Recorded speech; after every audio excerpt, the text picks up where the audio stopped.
Welcome to another Words of Hope pastoral conversation. My name is Brian Vented from Australia, and today's conversation is on the theme of the impossible dream and is taken from Hebrews chapter 11, which reads, "And without faith it's impossible to please God, for whoever would draw near to him must believe that he exists and that he rewards those who seek him." Now, there are many things in life which are impossible for us to change. We know that. For example, yesterday is over. We can't undo what's been. Our days are also numbered, although I'm sure there are many of us that would like to change the terms of that arrangement. The effect of gravity is predetermined, and of course we can't change our birth parents. On the other hand, it's possible to change a lot of other things. For example, how we think about ourselves, our productivity, our work ethic, what we eat, our moral code, our risk exposure, our quest for love, upgrading our skill sets are all dreams or possibilities that can come true for us.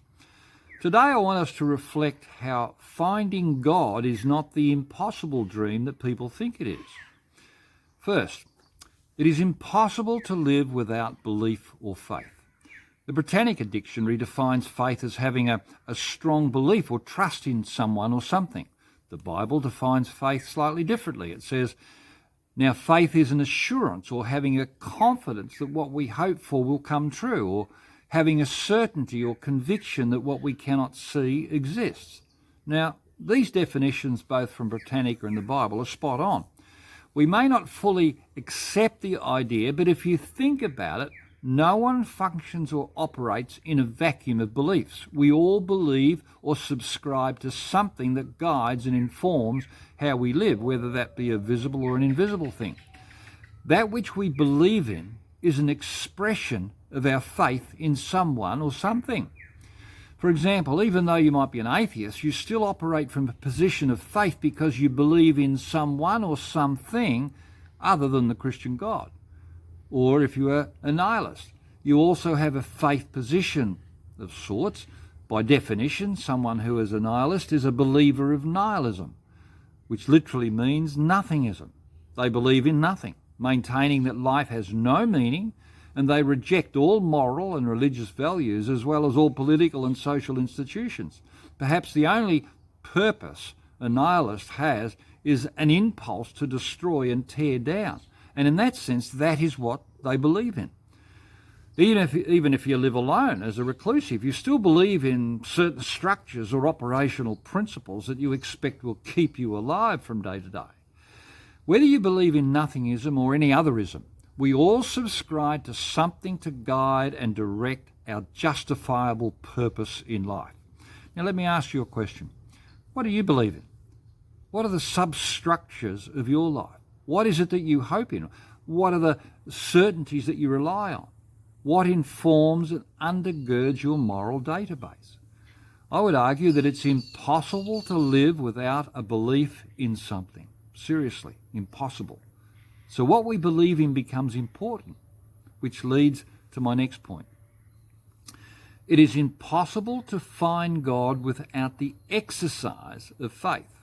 Now, this is what the writer is saying here. Faith is the pathway that God uses for us to know that he exists. He that comes to God, the writer says, must believe that he exists.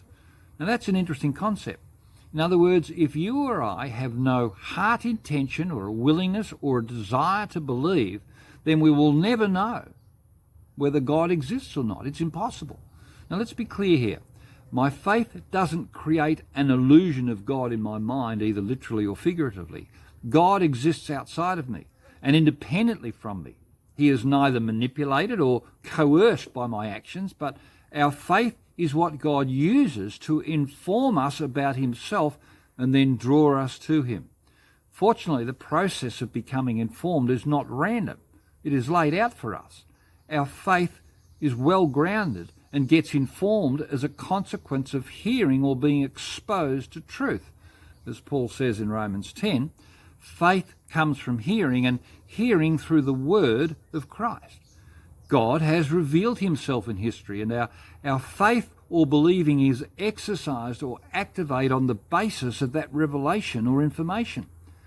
I really enjoyed reading Andrew Murray in his devotional on the book of Hebrews called The Holiest of All, where he says, in respect to faith, Desire is the root of faith. Without a hunger for God, his existence is a matter of indifference for us. The knowledge of his being does not affect the soul. Faith seeks for God. It believes that he is, that it keeps the heart open towards him. It bows in humility and hope for him to make himself known to us. Now, you might not realise it or not, but God is trying to get our attention. But he doesn't force himself on us. He's neither asleep nor slumbering in these efforts, but actively engaging our circumstance to get our attention in order to follow him. Now, that should give us a bucket load of hope. Sadly, if we don't want God, if he doesn't factor into our thinking process, if we are indifferent to his promptings, then we will never know him, period. That, I suggest, is a tragic place to be, for we cut ourselves off from a great source of hope. So, it's not impossible to find God, be sure of that, but we can't find him without the exercise of our faith, which leads me to the next point. There is reward that comes to those who believe. Whatever level of faith you exercise, if you seek him with all your heart, then that action, according to this text, is pleasing to God and he rewards us for it. Murray says, God is a rewarder of them that seek after him. Faith believes that God can be found, that he can and will make himself known, that he cares for everyone who truly longs for him, and that he has a divine reward for the seeker after him. For some, knowing God is a bit like an impossible dream, but if we direct our faith towards him, he rewards us gladly. Now let's summarise here. All of us, whether we realise it or not, exercise faith in one form or another. We trust in stuff to give us a justifiable purpose to live.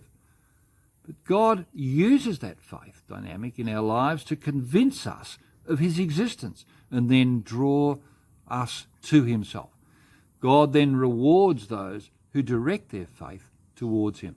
Now, many listening to this chat may have never understood faith quite this way before, and whilst I hope you understand the logic of what I'm saying here, don't stop there.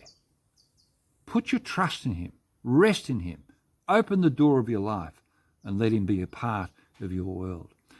Sometimes people tell me that these chats are a bit heavy, but they're designed to stimulate your thinking and get you to ponder what the implications might be for your life. Many at the moment are feeling hopeless and even helpless with all that's happening in the world. But be encouraged. Nothing takes God by surprise, and he wants you to know him and to be a part of your world. God bless, and I look forward to chatting to you again next week. Bye.